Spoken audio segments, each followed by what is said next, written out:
All right, guys, this is Dave Witchard, President FFL Velocity. Today, I think it's kind of like a special, right? Hall of Fame podcast, we're going to call this one. But I was blessed to do that in 2021, I think it was. But I share share office. I guess it's our office, but at the end of the day, they run the office. They're here every day and working, not every day, but I mean, they're in the office when they need to be. So it's pretty cool to see that happen because I saw them kind of growing in the business. Both are new to the business. One had been here a little bit longer than the other one, but no experience other than, what they've learned this year, pretty much. So without that, I'll kind of introduce them one by one, but Robby Wells is the first one who hit Hall of Fame. There we go. There we go. Yeah, you get a lot of applause. How's that feel? It was great. Yeah. And then the other one is our buddy, Mike Curry. Say hi, Mike. What's up, everybody? It's like happen. So, what I want y'all to do is just kind of let's reflect back. Just tell us briefly your story. So I'll start with I'll go to you, Mike, first, since we rotate back.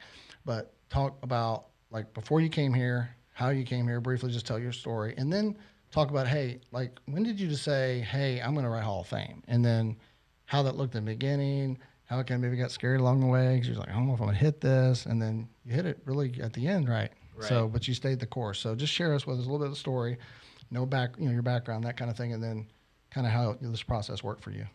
Yeah, for sure. And Dave, you and Robby, I appreciate you guys having me on. I love being in here around you guys. So, brief background: I was doing appliance repair before this. Married, got 2 kids.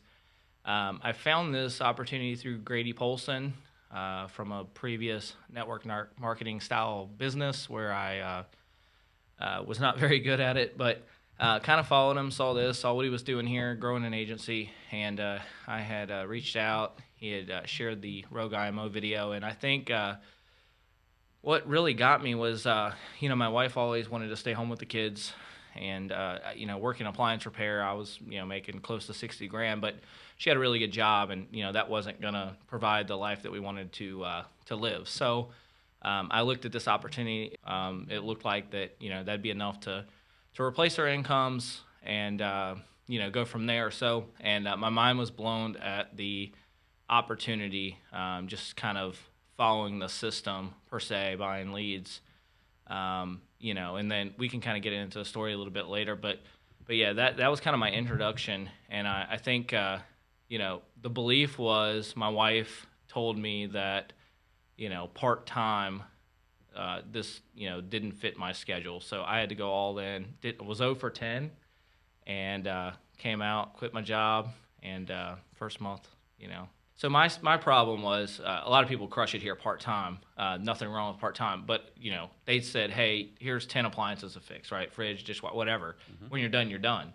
So, I understood you had to invest in leads. So if I'm going to invest in leads and try to book appointments for them not to be able to meet their schedule, I knew the potential. So to replace my income, I was like, okay, so if I just go all in, so there was 1,000,001 stories of different success stories, people winning. So we prayed about it, and my wife was like, you just got to go all in, and I did. And I'm like, wow, it's easier because I can focus on it. And I'm an all-in type person. So yeah, I agree. We were talking about that earlier, and I agree with you 100% on that. And I'm gonna go to Robby too, because Robby started here, coaching background, whatever, and started with little experience, and maybe just tell briefly your story to start, and then again, you guys started. You're a little bit before him, but really you guys didn't hit the ground fully run. You ran some last year, but really this was a year. What clicked for you? Well, yeah, my back was against the wall when I came to Family First Life, and was basically in financial ruins, and had always worked in the educational system where I was actually getting paid by taxpayer money, which means that you're overworking and underpaid. So when I came to Family First Life, I'd never really sold anything. Kind of like you, Mike, it's just a different background. Yours, of course, was fixing appliances, and mine was coaching and teaching and politics. But my back was against the wall, and I just looked at some of the other people that were doing so great, and I was fortunate enough that when I made the decision to go with Family First Life, that I was in the office with Dave Wichard for the first 5 months and just kind of patterned everything after someone that's already been there, done that, and made a bunch of money.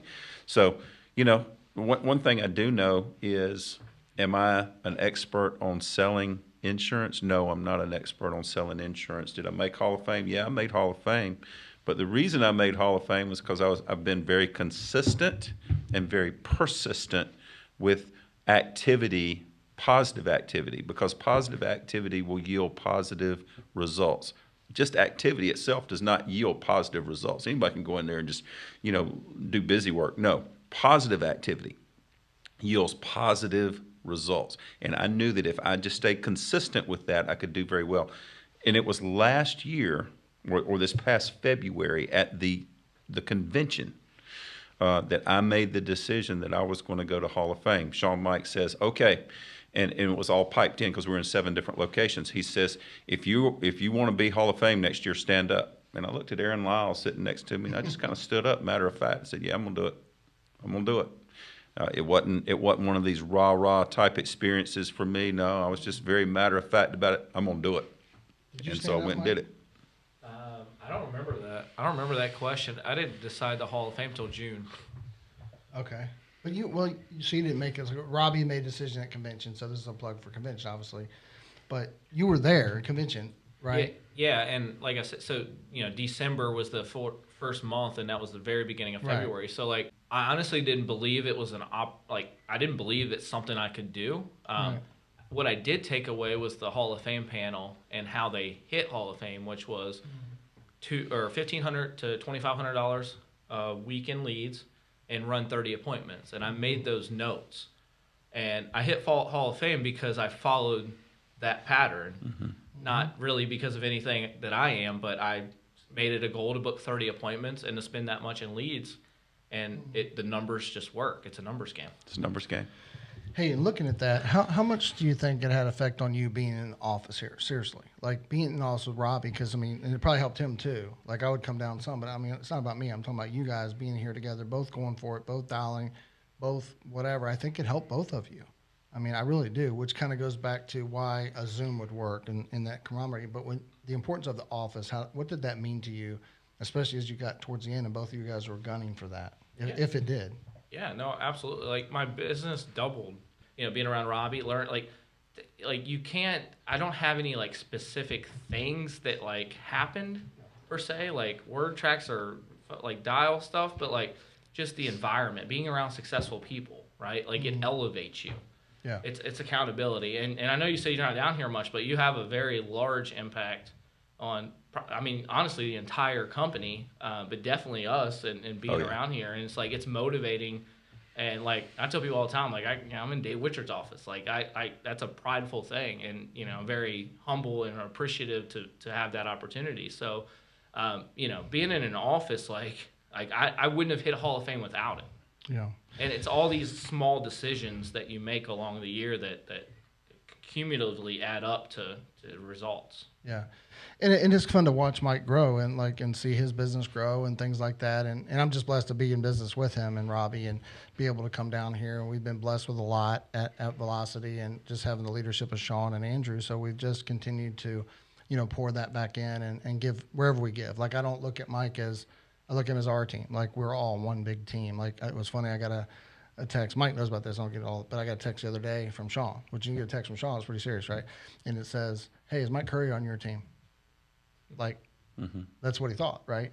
And I'm like, "No, he's with so and so." I said, "He is like my team. I treat him that way." But at the same time, but that's how you have to. I think we all have to do it. So if you're in an office, people come there. That's my plug for that. You got to encourage them, treat them like your own, but understand they're there for their team. You know what I mean? So, but I think.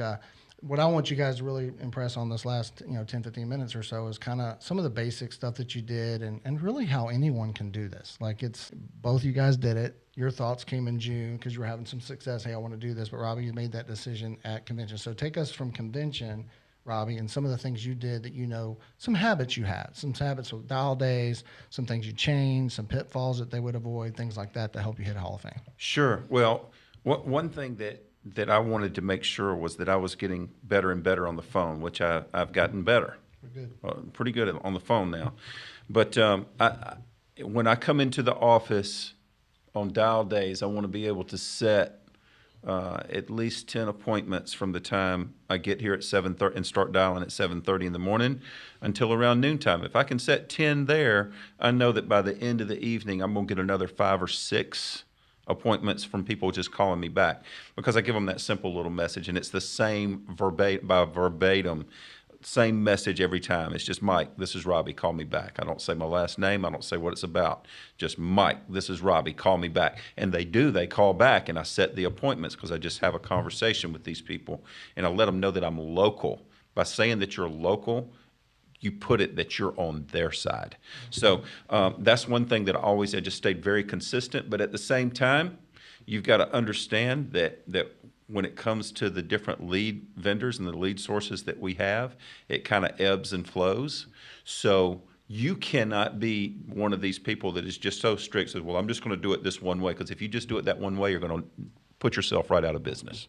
You've got to be able to look at what's going on and see which one is doing the best for you. And the best way to do that is to always diversify your lead source. Like right now, I have 3 different lead sources that I use, okay? And I always have the CRM leads because with WorkSpots, you get discounts on those CRM leads, and I save about $2,000 a month. So you know what that does? That gives me more leads for the same amount of money. So that is one of the main reasons that I say that, you know what, I got the Hall of Fame because I was getting more leads for the same amount of money because of WorkSpots. And if anybody out there watching right now, if you're not on WorkSpots, you're missing the whole boat. It's $99 a month, but you turn around, you save $2,000 a month in leads, which is usually what I do. It's about $1,800 to $2,000 a month I save. Now think about that. That's a big house. That's a mortgage payment that I'm saving right there. So, I'm able to do that and just consistent. If you will stay consistent with this, and I'm sure it's with any other business too, just stay consistent and persistent. It comes to you, and you can make Hall of Fame, and you can do as much as you want in this business. Yeah, I agree 100%. Well, it's been fun to watch, and I knew he was going to hit it. He was, just being relentless and works hard, and like we have these Zoom dials, and it's like watching Robby on there. He does just a good job. Like it's like, it's basic, but he does a good job, and he teaches and whatever. But it's funny as I was, was kind of chuckling a little bit, thinking I dialed the phone for the first time in a while the other day. I almost caught myself going, "Hey, Mike, this is Robby. Call me back." But no, it's Dave. I've heard him say that so much. I almost did that jokingly, but no, seriously. But that's really how basic it was, and I even did that a couple times. Call me back. So. Anyway, Mike, what are some things that you would say right now? So looking back, if you'd have made that decision, say, at convention, would you have gotten there earlier? Or timing's right. You got it done. That's the bottom line. But what are some things you would do different or some things that you would do that would, somebody's right now starting, hey, I want to do Hall of Fame. How do they do that? Maybe some tips and things. Yeah, for sure. I think obviously the lead spend has to be a priority. I think that more consistent lead spend. So you can't be the guy that spends $1,000 on a dial day and then doesn't buy leads again on Wednesday for Thursday. So you got to be consistent. You got to run the weekends. You have to be at your desk dialing by 8 a.m., being on all the calls so you can consistently get better, learn word tracks. There's so many different people that like, I'm not me. I don't come up with this stuff, right? I take all of these things from different people that I hear that works. And I think that mindset of what really changed everything for me in the home is my mindset. And I got this watching Sean's Psychology of the Sale video. And it's just understanding why we're there. We're there to help people. Obviously, you got to really care about people. And something I really learned to do is dig into the why really deep. Don't just allow one sentence responses as in, what was the purpose of filling this, card out? And I just want to take care of my final expenses, right? I guess in the past, and a lot of people probably look over that, okay, so, we'll take a look and go into the presentation if that's what you want to call it. Whereas like I'll dig into the reason why they want to cover their like did you lose somebody like dig into why, what pushed them, the emotion, because I don't sell anybody anything. They sell me the whole entire time on why they need it. And then I use that to help them make a decision, right? Because you have to lead, guide, and direct. Right. So Sean says it all. So his selling, if again, it's order taking. I don't feel like we're selling anything, but like his style that care about people, right? Like if you're not willing to get uncomfortable in the home, you're selfish. Like all of those things like hit me deep. Like who am I, right? Like who am I to walk out of a house without helping somebody? So it's really weird. Somebody filled out a form, right? Again, so the mindset starts in the beginning, right? They filled it out. They want the coverage. Objections are fake, right? And everybody wants this. That's got to be your mindset. Anything else, and you're selling yourself short, right? So you call, you book the appointment with confidence because you know you can help them. You go to the home, you get in the door, you sit down at the kitchen table, and you don't do something today. That's weird, right? It's weird not to submit a request for coverage. Like think about that. Oh yeah. Right? It's very weird. So when I'm in the home, like I don't really ask them if they want the insurance. I'm telling them they're getting it. It's I'm showing them what they can qualify for and helping them it fit into their budget, right? So like it's I'm not I think what it comes down to is like some people try to go out and they just want to like they want to sell insurance. You're not doing that. You're helping people. So getting out of the uncomfortableness and being bold in the house and standing up for their family. I've had people where I've been bold, stood up, and I had a death claim 14 days later. But I've also had homes. I had a son call me 3 weeks ago where the father was declined by a company, and then I wasn't able to get him to move on the next option, and he passed away. And my number was in his phone as insurance guy, and I had to tell the son that I couldn't. Like I didn't tell him I couldn't help his dad, but like that was like gut wrenching, right? Yeah. And like so, whenever I come in a house and I don't help someone, I'm kind of like mad, pissed off a little bit because I'm like, what did I not do? Like I failed a family. Like it's never someone else's fault, right? It's not the client, it's not the agent. No matter how you look at it, it's always me. And you know, you got to learn how you can get better as an individual and help serve people better. So I always take the mindset. I think that's probably the biggest thing that's helped me this entire year is understanding our clientele and going into it with it's not about how much I can put in my wallet, it's how much protection I can provide to a family.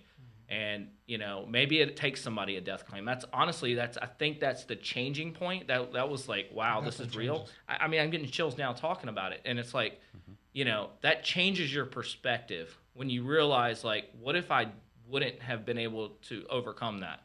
Like she wouldn't have been able to stay in her home. Like you know, the situation is what it is. But so you know, mindset, leads, mindset, being.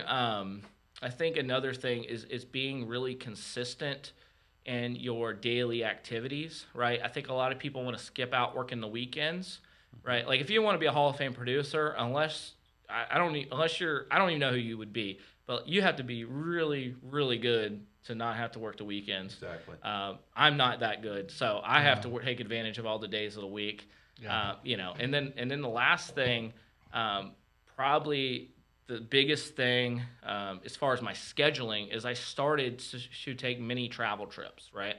And this is a key. And if you're watching this and you're afraid, like if you're afraid to get out of your backyard, you're really doing a disservice to your family and the money that you can provide. So I've never took a flight, right? Like I pick these areas that are about 3 hours away, and I cycle all of these towns, right? Like wherever it is.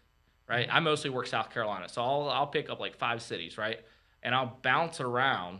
There's always internet leads in one of those areas. There's always 100, so I'll bounce around. And I literally ran many travel trips nonstop for like the last 6 months. So what happens on a travel trip? And I'll wrap this up here. When you're dialing on the phone for somewhere that you're not going to be for the next 3 weeks or month, there's urgency. Right? When I'm dialing on Monday to book Tuesday and Wednesday, and he tells me he's not available till Friday, I fight for that appointment. So it's like the psychology of filling up my schedule, right? Because I don't know when I'm going to be back out there. So by taking those many travel trips, I had the same effect on like your, you know, whether you fly 8 hours across country or you go 3 hours away. It's still the same idea and concept. So many travel trips, mindset of the sale, dialing at 8, buying leads consistently, $1,000, 2,000 a week, but $1,000 per dial day. All of those things combined, I think, really lead to helping more families. Yeah, I agree. That's all just really good stuff. And Robbie, as we wrap this up over the next few minutes, what are some other tips that you would give? I mean, he covered a lot. And you guys, if I heard him talk, basically, I'm just telling you, he would say almost a lot of the same things, right? He would. I mean, and that's the thing about Hall of Fame. So, not working weekends and travel trips, and you can talk about whatever you want. But go ahead and share a couple other ideas that maybe can help someone their focus and want to go to 400,000 plus this year on their personal sales. Well, basically, what we are saying is verbatim, and a lot of that's because our offices are right next to each other, and we bounce stuff off of each other throughout the year. We've done that.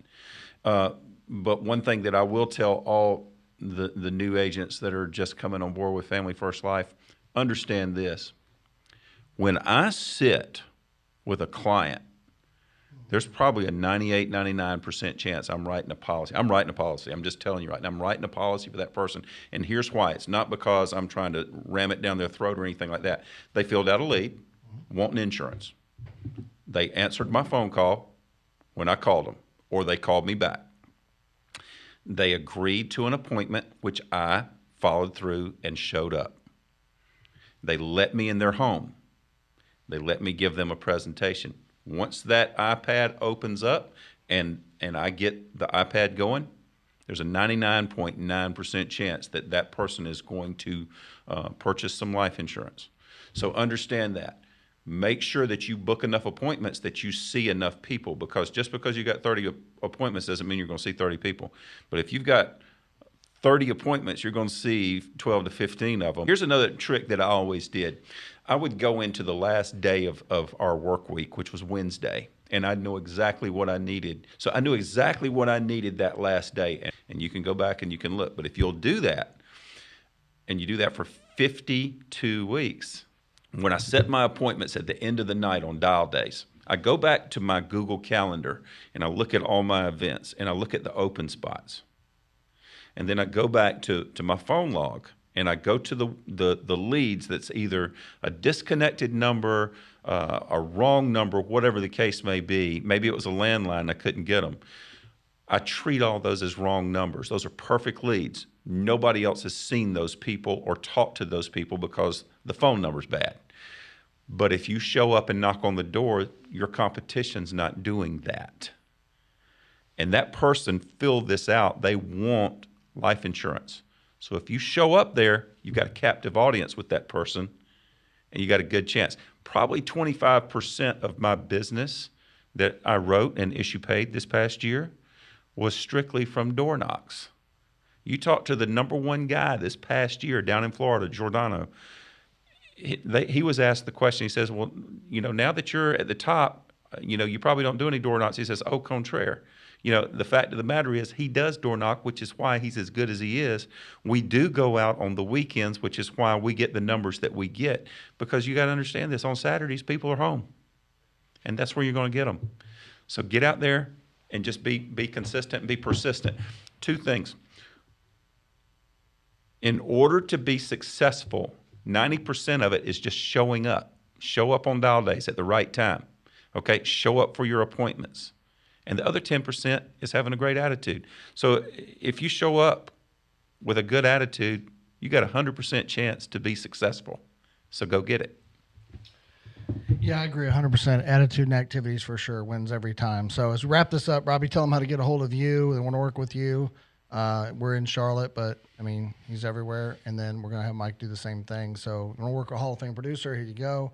And we want you to just be at Family First Life if you're looking at this. And if you're with Family First Life, reach out to us. We'll help you any way we can. We want you to grow, want our business to grow. We're going to $1 billion this year with Family First Life. So we want to help everybody win. And that's what it's about. So, Robbie, how do they get a hold of you? Okay, so you can get a hold of me with my cell, which is 910-540-6756. You can also come to our offices here in Fort Mill, South Carolina, which is just 5 miles south of Charlotte, North Carolina, right across the line. real close to Carowinds. If you've ever been to Carowinds, we're right there. So just reach out to us. Come see us. We've got office space. We're looking to grow. So let's do it. Yeah. What about you, Mike? Yeah, you can reach out to me, 704-572-5096. Follow us on Instagram, FFL Valiant, and Mike Curry _FFL, and love work with anybody. Yeah, that's great. Well, it's been an honor to be with you guys and welcome you to the Hall of Fame. So congratulations. I can't wait to see you guys put those red jackets on in February. 3rd through the 5th. Make sure you sign up today. Again, FFL convention.com. Make sure you go there today. And thanks, and please like or subscribe to our page, Family First Life Velocity, Weekend Warriors podcast. We appreciate you so much for being on today. There's a clap.